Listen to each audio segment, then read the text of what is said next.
স্বাস্থ্য মন্ত্রণালয় অভিমুখে লং মার্চ করার চেষ্টা করেছিলেন এই জুলাই যোদ্ধাদের ব্যানারে কিন্তু একদল আন্দোলনকারী, এবং তারা যে বিষয়টি বলছিলেন বিগত এক বছরে কিন্তু এই বর্তমান অন্তর্বর্তীকালীন সরকারের পক্ষ থেকে তাদেরকে MIS নিবন্ধন এছাড়াও কিন্তু গেজেট প্রকাশ করা হয়নি, এবং সেই বিষয়টি সেই দাবি নিয়েই কিন্তু তারা এই মুহূর্তে সচিবালয়ে যাওয়ার চেষ্টা করেছিলেন। তবে পুলিশের বাধার মুখে কিন্তু তারা এই মুহূর্তে তাদের শাহবাগ থানার সামনে পথরোধ করেছেন, এবং এই মুহূর্তে কিন্তু রমনা জোনে যে ডিসি রয়েছেন মাসুদ আলম, তিনি কিন্তু এই মুহূর্তে এই স্থানটিতে এসে উপস্থিত হয়েছেন এবং তিনি কথা বলছিলেন এই আন্দোলনকারীদের সাথে।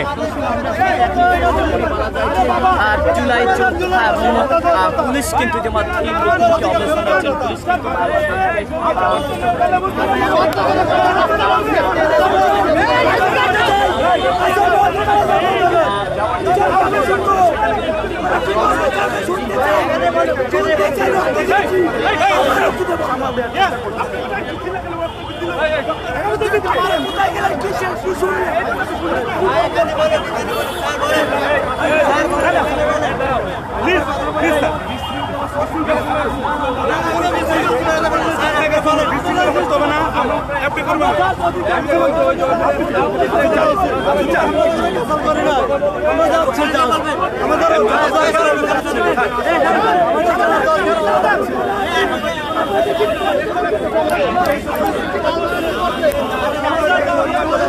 এই মুহূর্তে কিন্তু পুলিশের ঊর্ধ্বতন কর্মকর্তা যারা রয়েছেন তারা এই আন্দোলনকারীদের সাথে কথা বলার চেষ্টা করছিলেন, তবে এবং তাদের যে লং মার্চ সেটি কিন্তু শাহবাগ জাতীয় জাদুঘরের সামনে থেকে তারা সচিবালয়ের উদ্দেশ্যে যাওয়ার চেষ্টা করেছিলেন। তবে শাহবাগ থানার সামনে কিন্তু পুলিশের ব্যারিকেডে তাদের সেই লং মার্চটি কিন্তু এই মুহূর্তে তারা আবারও শাহবাগ জাতীয় জাদুঘরের সামনে ফিরিয়ে নিয়ে যাচ্ছেন, এবং তারা বলছিলেন তাদের যে দাবি সেই দাবিটি মূলত হচ্ছে MIS যে নিবন্ধন সেই নিবন্ধন তাদেরকে যুক্ত করা হয়নি, এবং তারা এর সাথে বলছিলেন গ্যাজেটে কিন্তু দ্রুত সময়ের মধ্যে প্রকাশ করতে হবে সেই দাবিগুলো তারা করছিলেন, এবং তারা বলছিলেন গত জুলাই আগস্টে তারা অনেকেই শহীদ পরিবারের সদস্য এছাড়াও আহত বলে কিন্তু তারা জানিয়েছেন, এবং তারা যে ব্যানারটি নিয়ে এসেছেন সেই ব্যানারে কিন্তু এমনটি লেখা এবং সেই অবস্থান কর্মসূচি এবং লং মার্চ টু স্বাস্থ্য মন্ত্রণালয় সেমনটি কিন্তু লেখা। এই মুহূর্তে তারা স্লোগান দিয়ে আবারও কিন্তু জাতীয় জাদুঘরের সামনে অবস্থান নিয়েছেন, এবং পুলিশের যেই ব্যারিকেডের কারণে তারা কিন্তু আবারও ফিরে এসে শাহবাগ জাতীয় জাদুঘরের সামনে এসে অবস্থান নিয়েছেন।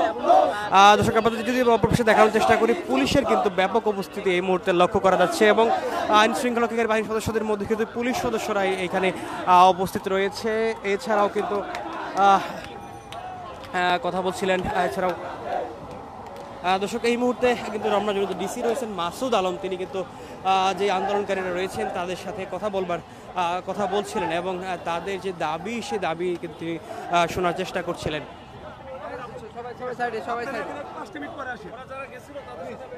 এই মুহূর্তে যে আন্দোলনকারীরা রয়েছেন তাদের যে দাবি সেই দাবি কিন্তু এই মুহূর্তে শুনছিলেন রমনা জোনের ডিসি মাসুদ আলম, এবং অপর পাশে কিন্তু আমরা দেখতে পাচ্ছি শাহবাগ থানার ঠিক উল্টো পাশেই পুলিশের কিন্তু ব্যাপক উপস্থিতি চোখে পড়ার মতো, এবং তারা এই মুহূর্তে পাশেই যে আন্দোলনকারীরা রয়েছেন তাদের যে দাবি রয়েছে সেই দাবিগুলো নিয়ে কিন্তু তারা স্লোগান দিচ্ছিলেন, এবং তারা বলছিলেন তাদের যে দাবি আদায় না হলে তারা কিন্তু এই অবস্থান কর্মসূচি চালিয়ে যাবেন। এছাড়াও তারা স্বাস্থ্য মন্ত্রণালয়ের উদ্দেশ্যে যেই লং মার্চটি শাহবাগ থেকে শুরু করেছিলেন সেটি কিন্তু তারা করবেন বলে কিন্তু জানিয়েছেন, যদি না তাদের দাবিটি মেনে নেওয়া হয়।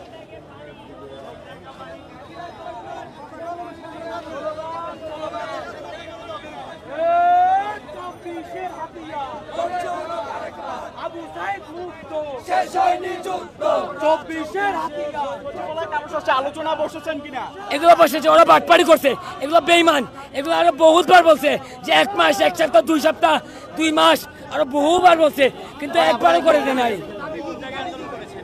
আমাদের দাবি হয়েছে আমরা 1 বছর ধরে এখনো ঘুরতেছি, আমাদের কেন এখনো কোনো গেজেট প্রকাশ করে না, কেন এখন আমাদের ক্যাটাগরি দিচ্ছে না, যেগুলো ক্যাটাগরি হয়ে গেছে সেগুলো প্রকাশ করে দিক, যেগুলো এখনো ক্যাটাগরি করে নাই।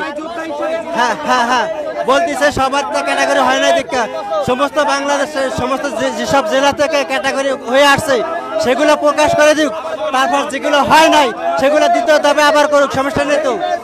যদি এগুলো যেগুলো যেগুলো ক্যাটাগরি দিয়েছে সেগুলো প্রকাশ করে দিক। এই জন্য যেগুলো দেয় না পরে আবার দেবে, সমস্যা নাই তো। আমাদের ইউনিট সরকারের কাছে আমাদের একটা ডেট দিতে হবে লিখিত আকারে, যে কতদিনের ভিতরে আমাদের গেজেট বা এমআইএস করে দেবে। আমরা এই ডেটটা নিয়ে আসছি, এখান থেকে যাবো। আমরা তালবাড়া আমাদের সরকার আমাদের রক্তবে দাঁড়িয়ে আছে, আমাদের রক্ত দাঁড়িয়ে এখন আমাদের তালবাড়া করতেছে। আমরা মানতে রাজি না। আমাকে তুরন্ত লিখিত ডেট নিয়ে যাবো। আমরা আজকে লং মার্চ দিয়ে মুক্তি মন্ত্রণালয় যাবো, তারপরে লিখিত একটা ডেট দিবে, যে ডেট অনুযায়ী আমাদের কবে গেজেট এবং কবে এমআইএস করবে। আমরা এইটাই চূড়ান্ত পদক্ষেপ চাই। আমরা মুক্তি মন্ত্রণালয় যাবো। আমার এখন তো চূড়ান্ত লিখিত ডেট নিয়ে যাবো, কবে আমাদেরকে এটা করবে। এক বছর ধরে খালি ঘোরাঘুরি করতেছে, শুধু খালি ঘোরাঘুরি করে।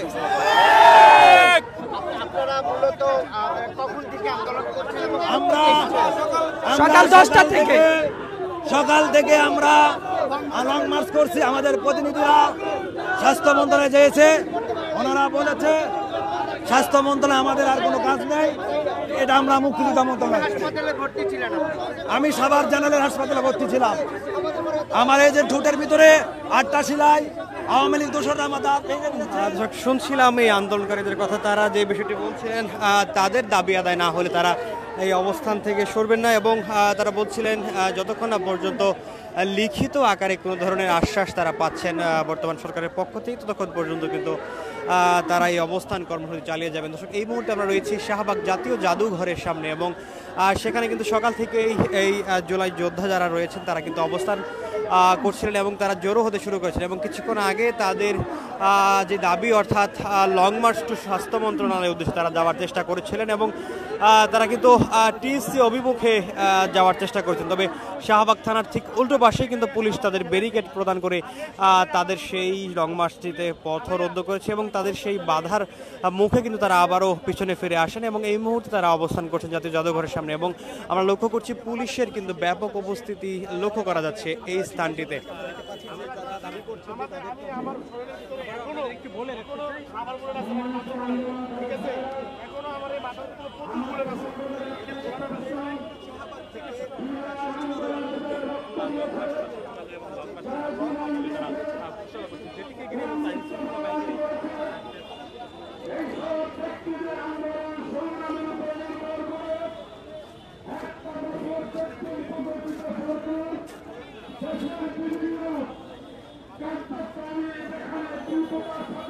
দর্শক, এই মুহূর্তে কথা বলছিলেন আন্দোলনকারীদের কেউ, এবং তারা যেমনটি বলছিলেন তারা মূলত আজকে এখানে এসে অবস্থান করছেন এমআইএস নিবন্ধনে তাদের নাম তালিকাবদ্ধ করার জন্য। এছাড়াও তারা বলছিলেন গেজেট আকারে যেন সেই নামগুলো প্রকাশ করা হয়, সেই বিষয়ে তারা বলছিলেন। যার কারণে আজকে সকাল থেকে আমরা এখানে আন্দোলনের উদ্দেশ্যে নেমেছি শান্তিপূর্ণভাবে। আমাদের 7 জন প্রতিনিধি আমাদের প্রশাসনিক ব্যক্তিদের সহযোগিতায় সচিবালয় পর্যন্ত যাওয়া হয়েছে, কিন্তু সেখান থেকে আমরা আশানুরূপ একটা সিদ্ধান্ত পাবো বলে মনে করেছিলাম। এখনো কেউ বলে যে 3 দিন, কেউ বলে যে 7 দিন, আবার শুনে 1 মাস লাগবে। এটা আমরা রক্ত দিয়েছি নগদে, জীবন দিয়েছি নগদে। এই মুক্তিযুদ্ধের আহত সৈনিকদের পুনর্বাসন চিকিৎসার ক্ষেত্রে গভর্নমেন্ট ইনশাআল্লাহ 2-3 বা 1 সপ্তাহের ভিতরে ব্যবস্থা করা উচিত। আমরা শুনেছি নাকি এতদিনে হয় নাই, তাহলে এটার সাথে যারা সম্পৃক্ত ছিলেন ওনারা কি এসি রুমে বসে বসে কি ফেসবুক আর ইউটিউবে কি সময় নষ্ট করছে নাকি? আমাদের এই বিষয়গুলি কেন খতিয়ে দেখা হয় নাই? এই জন্য অনুরোধ জানাবো যত দ্রুততার সাথে সম্ভব আমাদের এমআইএস এবং কার্ড আর শহীদ যোদ্ধা পরিবার আহতদের চিকিৎসা পুনর্বাসনের ক্ষেত্রে অতি দ্রুত গভর্নমেন্ট সিদ্ধান্ত নিয়ে আমাদেরকে ফয়সালা দিবেন। সেই পর্যন্ত এই শাহবাগ ছাত্র আমরা আছি, থাকবো, এক পা এখান থেকে নড়বো না। একসাথে আমরা শুনছিলাম আন্দোলনকারীর কথা। তিনি যেমনটি বলছিলেন তাদের দাবি আদায় না হলে তারা এই অবস্থান ছাড়বেন না। শেষ হয়নি যুদ্ধ,